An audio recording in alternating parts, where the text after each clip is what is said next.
Friends, good morning. मैं Sonu Kumar vector के साथ आप सभी लोगों का स्वागत करता हूँ फिजिक्स क्रैकर चैनल में, जो आपका खूबसूरत सा चैनल बनता जा रहा है आप लोगों के लिए। वेक्टर के साथ आज जो टॉपिक है, इस टॉपिक का नाम हमने लिया है resolution of vector. Resolution of vector. अच्छा, कई लोग इसे रिजोल्यूशन भी पढ़ते हैं, जिनकी जैसे पढ़ने की इच्छा पढ़ सकते हैं। मैं यहाँ पर इस वर्ड को रिसोल्यूशन वर्ड कर रहा हूँ। रिजोल्यूशन भी पढ़ा जा सकता है। रिसोल्यूशन वर्ड का मतलब होता है, सपोज मान लो कि आपके पास कोई भी वेक्टर एक्स वाई प्लेन में दिए गए हैं। सपोज मान लो ये आपके पास कोई प्लेन है, इस प्लेन का नाम मैंने दिया वाई एक्सिस और इसका नाम मैंने दिया एक्स एक्सिस। यानी कोई भी प्लेन जब 2 डायमेंशन में रिप्रेजेंट किए जाते हैं तो उस प्लेन का नाम होता है एक्स वाई प्लेन। क्या होता है? X Y plane.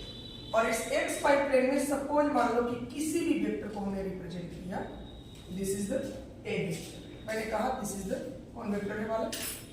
ए वेक्टर। तो ए वेक्टर को रिसॉल्व करने का मतलब इसके कंपोनेंट में लिखा जाना। वेक्टर को कंपोनेंट के फॉर्म में लिखना ही, कंपोनेंट के फॉर्म में लिखना ही क्या कहलाता है? रिसॉल्यूशन या रिजोल्यूशन कहलाता है। बात समझ आ रहा होगा? तो मैंने कहा कि कोई एक वेक्टर आपका है ए वेक्टर जो एक्स वाई प्लेन में है, और एक्स वाई प्लेन को जब भी हम देते हैं तो इस प्रकार से कोऑर्डिनेट दिखा देते हैं ताकि आपको बेहतर समझ में आ सके कि यहाँ पर x का जो पॉइंट है 0 है और y का भी पॉइंट 0 है। यानी x के लिए जो पॉइंट होगा वो 0 और y के लिए जो पॉइंट होगा वह भी 0। यानी एब्सिसा और ऑर्डिनेट दोनों का दोनों 0 है। तो ए वेक्टर को अब मान लेते हैं कि इसके साथ यह कोई एंगल बना रहा है थीटा। ठीक है, इसके साथ ये एंगल कोई बना रहा है क्या चीज? थीटा। तो ए वेक्टर के कंपोनेंट को रिप्रेजेंट करना दोनों डायरेक्शन में, एक्स के डायरेक्शन में।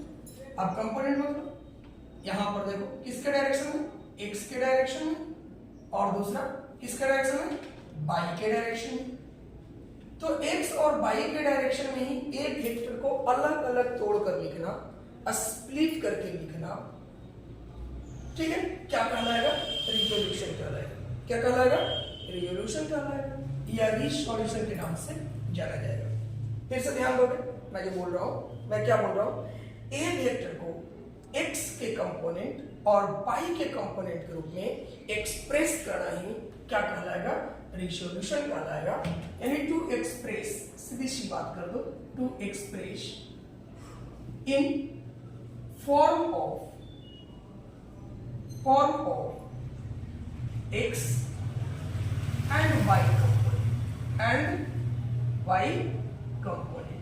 ठीक है, यही आपका क्या कहलाता है? रिजोल्यूशन कहलाता है या रिसॉल्यूशन के नाम से जाना जाता है। या फिर कह सकते हो splitting form of A vector in form of X axis and the Y axis. X और वाई एक्सिस के फॉर्म में रिसॉल्व करके लिखना क्या कहलाएगा आपको? तो रिजोल्यूशन कहलाएगा, रिसॉल्यूशन के नाम से जाना जाएगा। अब देखो हम लोग क्या करते हैं इसको लिखने के लिए, हम लोग यहाँ से सिंपली एक परपेंडिकुलर लाइन ड्रॉ करेंगे। डन है। अब जब परपेंडिकुलर लाइन ड्रॉ करेंगे तो थीटा जहां होता है उसके सामने का कंपोनेंट परपेंडिकुलर कहलाता है, और थीटा जिस पर होता है वो कंपोनेंट बेस कहलाता है। तो ये तो मेरा यहाँ पर आ गया क्या चीज? हाइपोटेन्यूज। अगर इस ट्रायंगल की बात करें तो this is the right angle triangle, नाम O, इसका नाम B और इसका नाम तुम C दे सकते हो। अब देखो तो OBC एक राइट एंगल ट्रायंगल है, और एक राइट एंगल ट्रायंगल का मेरे पास दो फॉर्मेट आ रहा है। एक फॉर्मेट ये ए वाई का फॉर्मेट होगा और दूसरा फॉर्मेट हमारा ए एक्स का फॉर्मेट होगा। ए एक्स का फॉर्मेट होगा। तो ए वेक्टर को दो फॉर्म में हम लोग लिख सकते हैं। कौन कौन फॉर्म है? ए वेक्टर लिखा गया ए एक्स के फॉर्मेट में और किसके फॉर्मेट में? ए वाई के फॉर्मेट में। पॉइंट्स फिर से ध्यान रखोगे, ए वेक्टर को ही दो फॉर्मेट में, एक्स पर भी और वाई पर, एक्स पर भी और वाई पर भी। अब देखो तुम चाहो तो ये पैरेलल शिफ्टिंग है, तुम यहाँ पर भी इसको चाहो तो ए बाई का फॉर्मेट लिख सकते हो। बहुत सारे टीचर्स आपको ऐसे समझाते हैं कि this is the A by, इसको यहाँ पर ना लिख करके यहाँ पर समझाते हैं, कोई दिक्कत नहीं, आप लिख सकते हैं। यानी यहाँ से मैंने आपको काफी इजी समझाने का प्रयास किया कि एक ट्रायंगल बनाओगे तो ये ए बाई का फॉर्मेट होगा, बाई एक्सिस के अकॉर्डिंग बाई का फॉर्मेट, एक्स एक्सिस के अकॉर्डिंग एक्स का फॉर्मेट। तो ए वेक्टर को लिखने का जो तरीका हो जाएगा, ए एक्स वेक्टर प्लस क्या हो जाएगा, ए बाई वेक्टर। हम उम्मीद करते हैं ये पॉइंट्स काफी बारीकी से दिमाग में आ गया हो। अब देखो ए एक्स वेक्टर मैं कैसे लिखूं, तो ए एक्स वेक्टर लिखने का जो तरीका होगा वो दो तरीका होगा। एक तरीका तो होगा कि हम इसके मैग्नीट्यूड को लिखें, तो ए वेक्टर का आप क्या लिखोगे, ए एक्स वेक्टर का मैग्नीट्यूड और ए एक्स वेक्टर का क्या लिखोगे, डायरेक्शन। आपको अगर यहाँ पे थोड़ी प्रॉब्लम आए तो मैं बता दूं, टाइप्स ऑफ वेक्टर टाइप करना, physics crackers type of vector type करोगे, वहां पर आप देखोगे यूनिट वेक्टर। और यूनिट वेक्टर में मैंने आपको सिखाया है कि यूनिट वेक्टर का प्रयोग केवल और केवल किसके लिए होता है, तो डायरेक्शन को क्या करने के लिए, रिप्रेजेंट करने के लिए। बस पूरे जीवन में इसका बस एक काम है, डायरेक्शन को बताना, और इसका कोई सिग्निफिकेंस नहीं, only one significance. Unit vector का एक सिग्निफिकेंस होता है केवल और केवल किसको बताना, डायरेक्शन को बताना। तो ए एक्स वेक्टर को लिखा जा सकता है ए एक्स वेक्टर का मैग्नीट्यूड और ए एक्स का डायरेक्शन, यानी direction of A X vector in X direction, या direction of A vector, direction of A vector in X direction. बात समझ आ रहा है, ए वेक्टर का डायरेक्शन एक्स के डायरेक्शन में, तो नाम लिखेंगे ए एक्स का क्या चीज, क्या डन है। ठीक इसी प्रकार से तुम ए बाई वेक्टर को भी लिख सकते हो, तो बोलो क्या लिखेंगे, ए बाई वेक्टर का मैग्नीट्यूड और इनटू ए बाई का डायरेक्शन। यानी ए बाई वेक्टर लिखना है तो मैग्नीट्यूड होगा ए बाई का और डायरेक्शन होगा ए का बाई के डायरेक्शन में, यानी along the Y axis, along the कौन एक्सिस, बाई एक्सिस। तो ऐसे लिखेंगे। अब कंपोनेंट लेना है, यहाँ मेरे पास थीटा है, तो इस कंपोनेंट को अगर ब्रेक किया जाए तो चलो मैं यहाँ पर एक ट्रायंगल फिर से बनाता हूँ ताकि आपको मैं बेहतर समझा सकूं। This is the theta, this is the ए। अब बोलो अगर मुझे ये लिखना है, नाम मैंने दिया था बी, इसका नाम मैंने दिया सी, इसका नाम मैंने दिया है ओ। अगर तुम्हें ओ सी लिखना है तो आप लिख सकते हो ओ सी और बाई कौन सा बेटा, ओ बी, बराबर मैं लिखूं ओ सी और बाई कौन सा, ओ बी, बराबर this is the base and this is the hypotenuse. तो बेस बाई हाइपोटेनस क्या होता है, बोलो आप समझदार हो, कौन थीटा, कॉस थीटा। यानी दैट मींस हम लिख सकते हैं OC is equals to OB by into कौन theta, cos theta. That means OC equals to आप लिख सकते हो OB की जगह पर आप डाल दोगे A और इनटू कौन थीटा, कॉस थीटा। डन है। तो अब मैं OC को बोल सकता हूं ना कि यही तो AX वेक्टर था, यही कौन वेक्टर था, AX वेक्टर था। अब AX वेक्टर के लिए क्या आ गया, A cos यानी AX के जगह पर आप लिख सकते हो दिस कंपोनेंट विल बी कौन सा, A cos थीटा। क्या लिख सकते हो, A cos थीटा। बाई का कंपोनेंट निकालना चाहोगे, मैं लिखूंगा बोलो BC, बढ़िया से ध्यान दो, BC और बाई में क्या लिखूं, OB इज इक्वल्स टू आप बोल सकते हो, मैं फिर से बोल रहा हूं BC और बाई कौन सा, OB, बराबर आप लिखोगे कौन theta, sine theta, perpendicular by hypotenuse. अब बोलो BC की जगह पर तुम लिख सकते हो OB और यहां बोलो कौन थीटा, साइन थीटा, बहुत अच्छी बात। अब बोलो BC is equals to OB की जगह पर तुम्हारे पास A और कौन थीटा, साइन थीटा। अब तुम यहां पर A बाई का कंपोनेंट लिख सकते हो, A बाई का जो कंपोनेंट है उसे क्या लिखा जाएगा, A और कौन थीटा, साइन थीटा। ये दो कंपोनेंट में स्प्लिट हो गया। अब तुमको कहीं लिखना होगा तो A वेक्टर का जो दो कंपोनेंट टूटा था, कौन कौन, AX वेक्टर और प्लस AY वेक्टर, तुम चाहो तो लिख सकते हो A cos थीटा और plus A cos theta, sine theta. बोलो आसान है, बोलो आसान है, बिल्कुल आसान है। रिजोल्यूशन निकल क्या कर ले।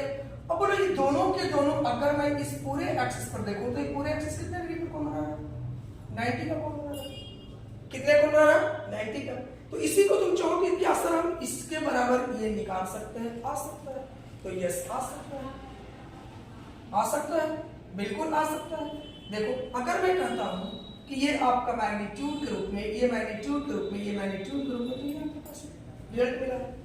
अब देखो तुम रिसॉल्व कर लो, आपने क्या पढ़ा है, दो वेक्टर, एक वेक्टर इसको ए कहो, इसको बी कहो, तो आपने क्या पढ़ा, ए वेक्टर और प्लस बी वेक्टर बराबर आपने रिजल्ट लिखा कौन वेक्टर का, आर वेक्टर लिखा है।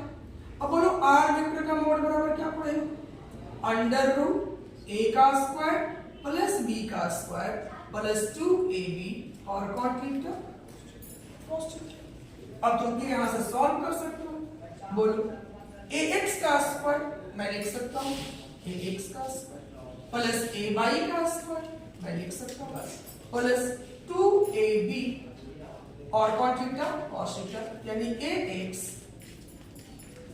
ay और कॉट थीटा cos थीटा। और इतना टर्म को आराम से मैं ऐसे ही लिख रहा हूं ax का स्क्वायर प्लस ay का स्क्वायर प्लस 2ax ay अब cos थीटा कितना डिग्री बोलो, तो cos 90 का वैल्यू कितना होता है 0, यानी पूरा का पूरा टर्म कितना आ गया खत्म। अब बोलो बचा क्या, केवल अंडर रूट में ax, ax के ऊपर आपने लिखा a cos थीटा, यहां बोलो क्या लिखेंगे a sin थीटा, और इन दोनों का क्या है होल स्क्वायर है, ब्रेक कर लो वाले, तो a का square cos square theta plus a का square sin square theta. Result निकालो, a को बाहर निकाल लो और cos square theta plus sin square theta बराबर कितना होता है 1 होता है, कार्डर root that is the a। अब बोलो फिर से वही टर्म आ गया, इसी को बोलते हैं रिसॉल्व करना। क्या करना, रिसॉल्व करना। हम उम्मीद करते हैं रिसॉल्विंग ऑफ वेक्टर आपके समझ में आ गया, लेकिन कब, जब x और y प्लेन में है। अब हमारे पास एक फॉर्म और आता है जिससे हम लोग बोलते हैं रेक्टेंगुलर फॉर्म या कार्टेशियन फॉर्म। तो उस कार्टेशियन फॉर्मेट पर भी चर्चा करेंगे। पहले इतनी बातें आपके दिमाग में आ गई, अगर दिमाग में आ गई तो वीडियो को पॉज करके पहले से आप क्या कर लेंगे, नोट कर लेंगे, अपना नोट्स जरूर बनाते चले, ये मैं बार बार करता हूँ। हमेशा याद रखना कि थीटा जिसके अलोंग होगा उसका बाई कंपोनेंट, ठीक है, उसका कौन कंपोनेंट, बाई कंपोनेंट या वर्टिकल कंपोनेंट साइन में लिखा जाएगा और हॉरिजॉन्टल कंपोनेंट कॉस में, ये याद रखना। चलो इसी को मैं एक फॉर्मेट और लिखाऊं इसको, चलो इसका दूसरा फॉर्मेट में लिखाऊं। इस सपोज मान लो यही वेक्टर का फॉर्मेट है और इसे इस रूप में लिख दिया है, आपको एंगल चेंज कर दिया है थोड़ा सा, तो बच्चे अक्सर कंफ्यूज कर जाते हैं, हमेशा बाई वाला हम साइन में लिखेंगे और एक्स वाला हमेशा कॉस में लिखेंगे, ऐसा नहीं है।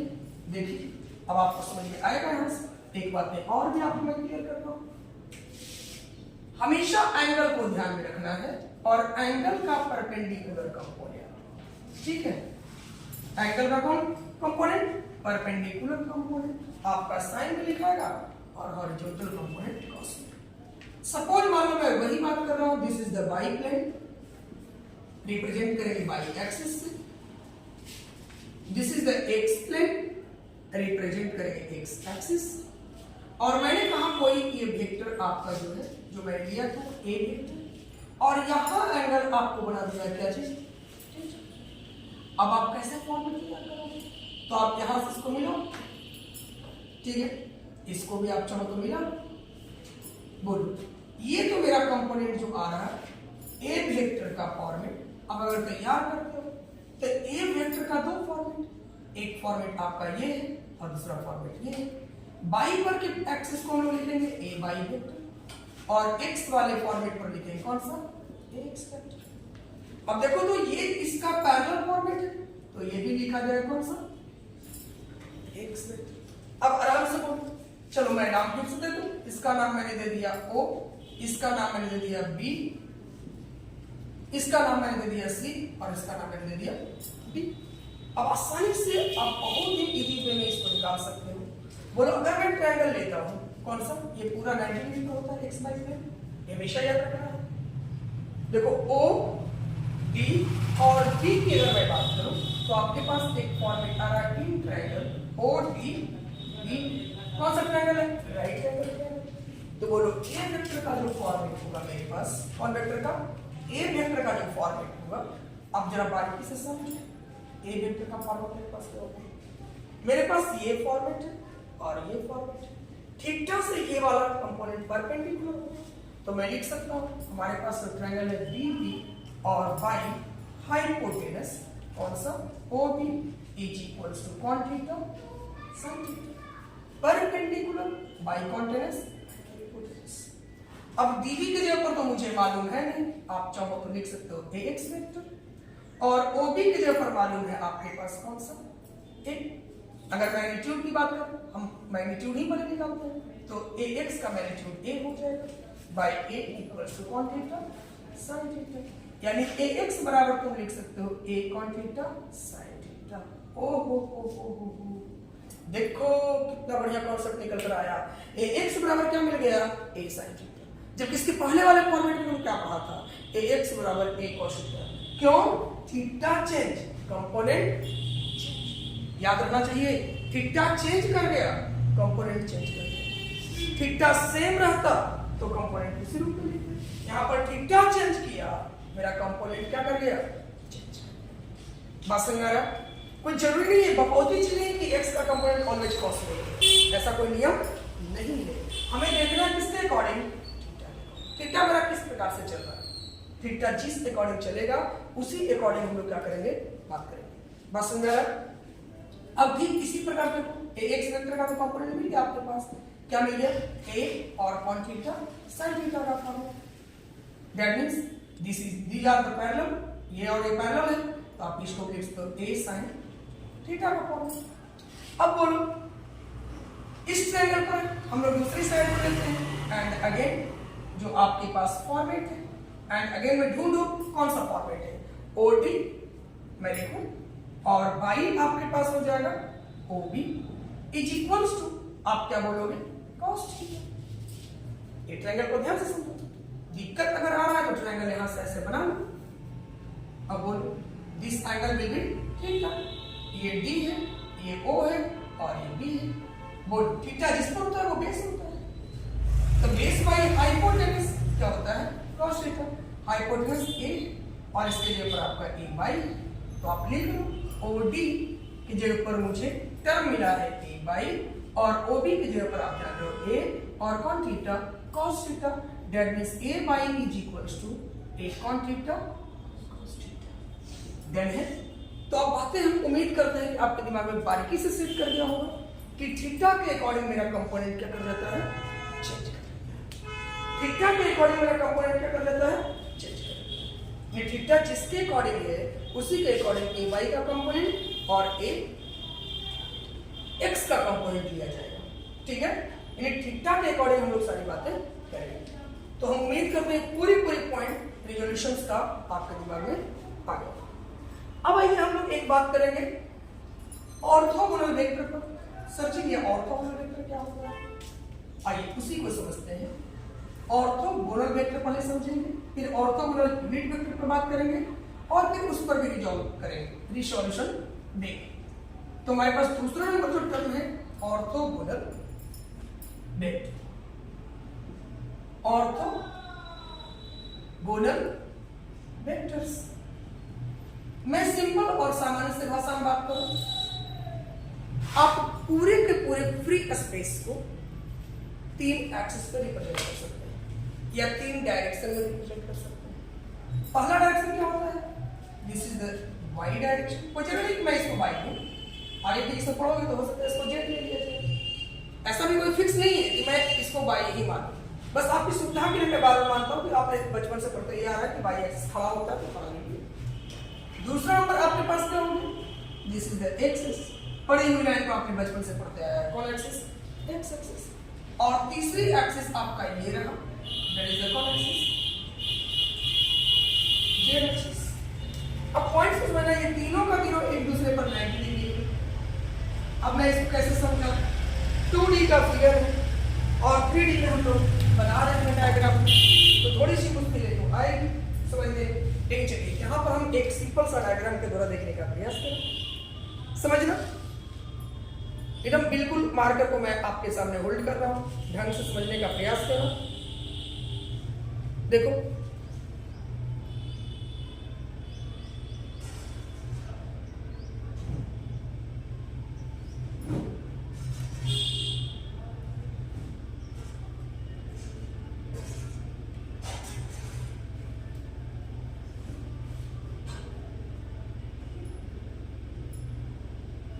देखो डायग्राम को देखो, ठीक है, ऐसे देख सकते हो।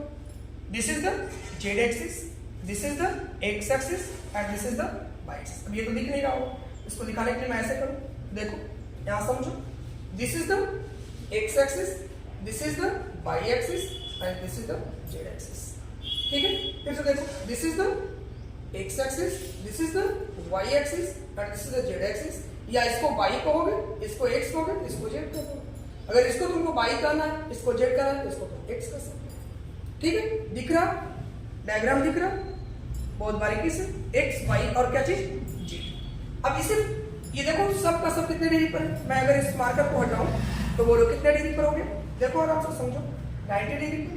कितने डिग्री पर है, 90 डिग्री पर, ठीक है। मैं इसको ऐसे ही जकड़ देता हूं जैसे सेट। अब देखो इसको मैं हटा दूं, फिर से देखो कितने डिग्री पर आ गया, 90 डिग्री पर, ठीक है। देखो कितने डिग्री पर है, 90 डिग्री पर, ठीक है। कितने पर है, 90 पर है। मैं इसको रख रहा हूं फिर से और इसको हटा दे रहा हूं, देखो कितने डिग्री पर है, 90 डिग्री पर। देखो कितने डिग्री पर है, 90 डिग्री पर, पूरे पूरे दिख रहा है। तो प्रत्येक एक दूसरे पर कितने डिग्री को बना रहा हूं, 90 डिग्री पर। और जब 90 डिग्री पर कोई भी वेक्टर रिप्रेजेंट किए जाते हैं, यानी आप कह सकते हो वैसे वेक्टर्स जो प्रत्येक एक दूसरे पर 90 डिग्री का एंगल बनाते हैं क्या कहलाते हैं, ऑर्थोगोनल वेक्टर कहलाते हैं। अब मैं कहूं कि ये वेक्टर सपोज मान लो दिस इज द, मैंने कहा ax वेक्टर, कौन वेक्टर, ax वेक्टर, ठीक है। मैंने इसे कहा ay वेक्टर, मैंने इसे कहा ay वेक्टर, ay वेक्टर, मैंने इसे कहा ay वेक्टर और मैंने इसे कहा z वेक्टर, यानी z एक्सिस, और दिस इज द कौन vector, az vector, ax vector, ay vector और az वेक्टर। दिख रहा, ax वेक्टर, ay वेक्टर और कौन वेक्टर, az वेक्टर। तो ये तीनों के तीनों वेक्टर क्या है, एक दूसरे पर 90 डिग्री का कोण बना रहा है। और जब दो से अधिक वेक्टर्स एक साथ 90 डिग्री का कोण बनाकर चलते हैं तो उसके लिए एक वर्ड का हम लोग प्रयोग करते हैं जिसे बोलते हैं म्यूचुअली। क्या बोलते हैं, म्यूचुअली। एकदम वर्ड्स को ध्यान में रखोगे, कौन वर्ड्स का प्रयोग करेंगे, म्यूचुअली वर्ड्स का प्रयोग करेंगे। कौन से वर्ड्स का प्रयोग करेंगे, म्यूचुअली। और इसके साथ चूंकि परपेंडिकुलर है तो एक वर्ड और लगाते हैं और क्या बोलेंगे, परपेंडिकुलर। दो या दो से अधिक वेक्टर जब एक दूसरे के साथ म्यूचुअली परपेंडिकुलर होते हैं तो वैसे वेक्टर क्या कहलाते हैं, ऑर्थोगोनल वेक्टर कहलाते हैं। ये पॉइंट्स को ध्यान में रखना, यानी दीज वेक्टर्स या दोज वेक्टर्स, ऐसा लिख लो, those vectors are said to be orthogonal vector even they have 90 degree inclination to each other, कौन अदर, each other। यानी उनके बीच का जो इंक्लाइनेशन होगा वो कितने डिग्री का होगा, 90 डिग्री का होगा। उनके बीच का अगर इंक्लिनेशन ऑलवेज 90 डिग्री का मिल जाए तो उन्हें कौन वेक्टर कहेंगे, ऑर्थोगोनल वेक्टर के नाम से जाना जाएगा। जैसे ax वेक्टर ay के परपेंडिकुलर है, देखो ध्यान दो, और ax वेक्टर को ही बोलोगे az का भी परपेंडिकुलर है, तो बोलो दोनों पर परपेंडिकुलर होगा या नहीं। ठीक इसी प्रकार से मैं बोलूं ay वेक्टर ax के परपेंडिकुलर है और ay वेक्टर az का भी परपेंडिकुलर है। ठीक इसी प्रकार से तीसरे को ले लो, az वेक्टर ax पर परपेंडिकुलर है और एजेड वेक्टर ए बाई पर परपेंडिकुलर है। तो जब इस प्रकार से आपको मिल जाते हैं कि प्रत्येक एक दूसरे पर 90 डिग्री का कोण बनाए, तो आप कहोगे A vector, A X vector comma A Y vector and A Z vector are क्या वाला ऑर्थोगोनल। कौन गोनल? Orthogonal vectors. हम उम्मीद करते हैं पूरे पूरे दिमाग में कॉन्सेप्ट बची होगी। ऑर्थोगोनल वेक्टर समझ में आ गया होगा। कौन वेक्टर? Orthogonal vector. तो ऑर्थोगोनल वेक्टर काफी बारीकी से आपके दिमाग में बना, यानी अगर वेक्टर्स आपको क्या हो जाए, एक दूसरे पर म्यूचुअली परपेंडिकुलर हो जाए, तो वैसे वेक्टर को हम लोग ऑर्थोगोनल वेक्टर के नाम से जानते हैं। ये पॉइंट्स कवर हो गए। अब देखो एक वर्ड आता है कि ऑर्थोगोनल वेक्टर के साथ हम लोग एक वर्ड और लगाएंगे और नाम देंगे ऑर्थोगोनल यूनिट वेक्टर। इस कॉन्सेप्ट को भी आज हम लोग सीखेंगे, ऑर्थोगोनल यूनिट वेक्टर। ये पॉइंट्स आपके दिमाग में जब आ गए तो आइए अब हम लोग समझेंगे ऑर्थोगोनल और कौन वेक्टर? यूनिट। समझे एक एक वर्ड्स को। हमारे पास है वर्ड्स ऑर्थोगोनल, ऑर्थोगोनल और कौन वेक्टर? यूनिट और क्या? वेक्टर्स। बड़े ही इजी वे में समझने का प्रयास करते हैं ऑर्थोगोनल यूनिट वेक्टर्स। ऑर्थोगोनल का मतलब तो समझ में आ गया। अब ऑर्थोगोनल वर्ड का जब मीनिंग समझ में आ चुका है तो मैं फिर से यही ले रहा हूं। दिस इज द कौन axis? Y axis. This is the X axis and this is the Z axis. यानी अब प्लेन को हम लोग 3 एक्सिस में रिप्रेजेंट कर रहे हैं। अच्छा 3 से ज्यादा रिप्रेजेंट किया जा सकता है क्या? नहीं। एकदम ध्यान रखोगे 3 से ज्यादा रिप्रेजेंट हम लोग नहीं कर सकते। अब इसको समझने के लिए आप अपने घर के कमरे के किसी भी कोने को, कॉर्नर को उठा लो और वहां पर समझो आपका जो प्लेन है, अगर मैं उसको जेड एक्सिस कर दूं तो प्लेन पर दीवार खड़ी होती है, एक इस डायरेक्शन में और एक इस डायरेक्शन में। अगर इस डायरेक्शन को मैं एक्स कर दूं, खड़ी वाली प्लेन को मैं क्या कर दूं? वाई कर दूं। फिर से देखना, मैं कह रहा हूं कि आपके मकान में कमरे जो होते हैं, आपको एक दीवार इधर से होता है, एक दीवार इधर से होता है और नीचे क्या प्लेन हो गया। प्लेन को आप जेड मान लो, this is the X and this is the Y. Done है? फिर से मैं बोल रहा हूं, नहीं समझना। अपने घर के किसी भी कॉर्नर को उठाओ, तो आप कॉर्नर को जैसे ही उठाओगे तो आपके पास एक ऐसे दीवार मिलेगा जैसा आपको बोर्ड पर दिख रहा है, दूसरा दीवार आपको बोर्ड के किनारे से ऐसा मिल जाएगा, ठीक है, और तीसरा आपको प्लेन मिल जाएगा धरती। तो आपको 3 ही डायरेक्शन है, एक्स वाई और कौन सा? जेड। कोई चौथी डायरेक्शन तो है नहीं। तो मैं बात कर रहा हूं ऑर्थोगोनल यूनिट वेक्टर्स पर। तो मैंने कहा कि ये तीनों के तीनों तो एक दूसरे पर कितने डिग्री कोण बना रहे हैं? 90 डिग्री को। अभी मैंने आपको समझाया ठीक है। अब चलो मैंने कहा कि कोई एक वेक्टर मैंने उठा लिया, this is the A vector, और ए वेक्टर को हमको रिप्रेजेंट करना है तीनों एक्सिस पर। एक्स पर भी रिप्रेजेंट करना है, वाई पर भी रिप्रेजेंट करना है और जेड पर भी रिप्रेजेंट करना है। जैसे अभी आपने 2 प्लेन में रिप्रेजेंट किया था, this is the Y axis and this is the X axis. एकदम बारीकी से कॉन्सेप्ट सीखोगे। अगर कॉन्सेप्ट आपके पास होगा तो आप इजीली किसी भी टर्म को सॉल्व करने में सक्षम होंगे। ये आपके पास ए वेक्टर। अब बोलो ए वेक्टर को हमको दिखाना था वाई में और किसमें?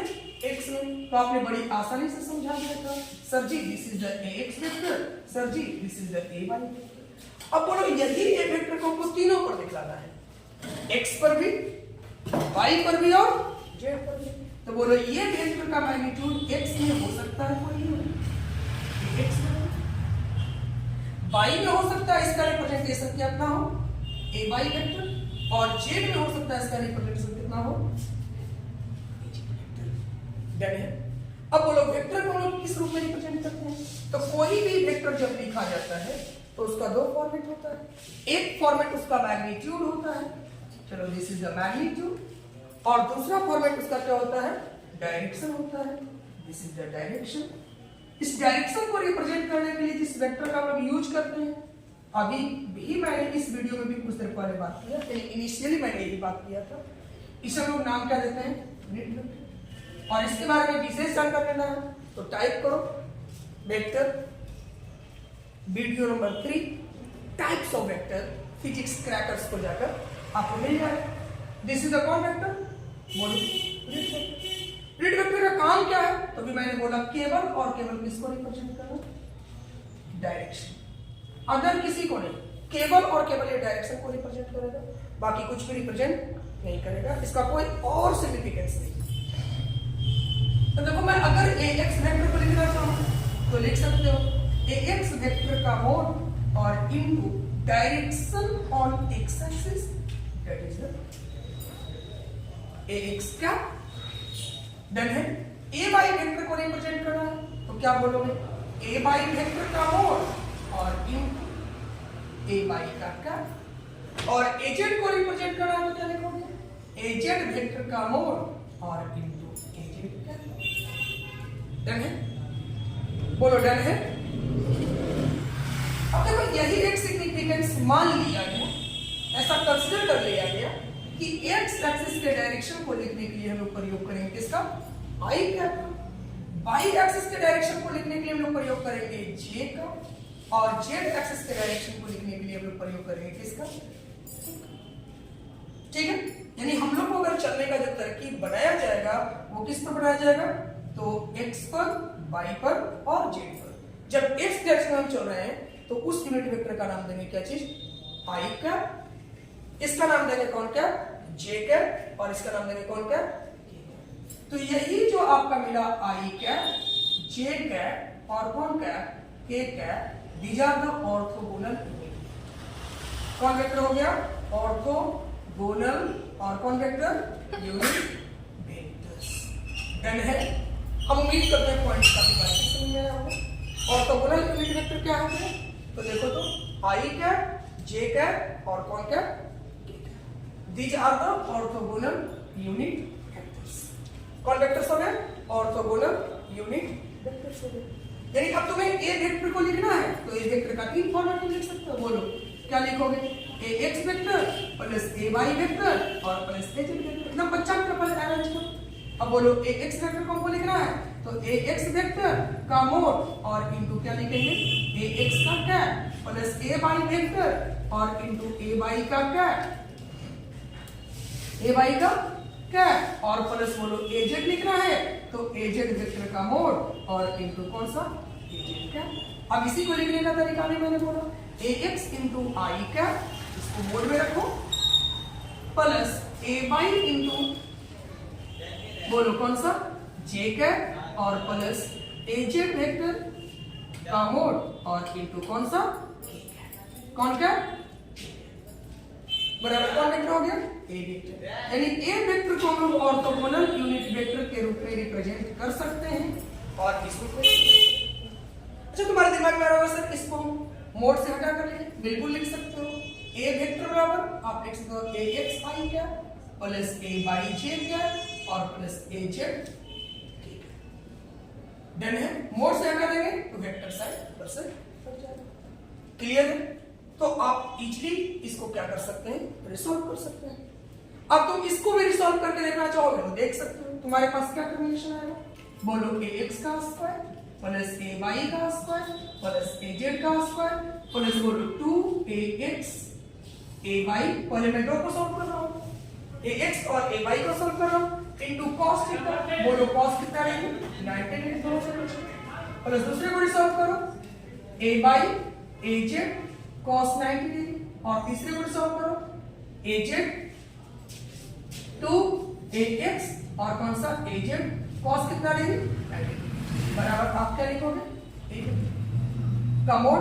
अब पूरी को रिसॉल्व कर रहे हो तो इधर का पूरा टर्म 0 0 0 बच गया क्या चीज, ax का स्क्वायर प्लस ay का स्क्वायर और प्लस az का स्क्वायर बराबर डन। तो यहाँ पर आप इस तरीके से इसको सॉल्व कर सकते हैं, यहाँ से आपका एक फॉर्मेट भी बन जाएगा, ठीक है, बात समझ आ रहा है। अब तुम्हें इन केस मान लो कि यूनिट वेक्टर तो मेरे पास निकल गया, यूनिट वेक्टर का फॉर्मेट हमारे पास मिल चुका है ऑर्थोगोनल यूनिट वेक्टर का। डायरेक्शन में निकालने की बात मैं सिखा चुका था कि अगर a वेक्टर को लिखता हूं तो a वेक्टर का मोड और इनटू a वेक्टर का कैप, यहां से तुम चाहो तो a वेक्टर का कैप बराबर लिख सकते हो बाबू a वेक्टर और y a वेक्टर का कैप, कोई दिक्कत है। इसी प्रकार तुम चाहो तो i वेक्टर को लिखने का आई वेक्टर का, यानी हम लोग यहां से लिखना चाहें आई कैप तो लिख सकते हैं ए एक्स वेक्टर, और वाई में आप लिख सकते हो ए एक्स वेक्टर का क्या चीज मूल। डन, तो ये फॉर्मेट आपका मिल जाएगा। तो यहां से हम उम्मीद करते हैं कि ऑर्थोगोनल यूनिट वेक्टर भी आपको काफी बारीकी से समझ में आ चुका है। ठीक है, उम्मीद पूरे है कि आपको ये भी टर्म काफी बेहतर समझ में आया होगा। ऑर्थोगोनल यूनिट वेक्टर क्या है, ऑर्थोगोनल वेक्टर क्या है, और रिजोल्यूशन। अब इस पर कल हम बेस्ट न्यूमेरिकल्स देखेंगे, कुछ बेहतर डायग्राम देखेंगे, और वहां से इस चीज को और भी बारीकी से कवर करेंगे। चलिए आज के लिए इतना ही, तब तक के लिए बेस्ट।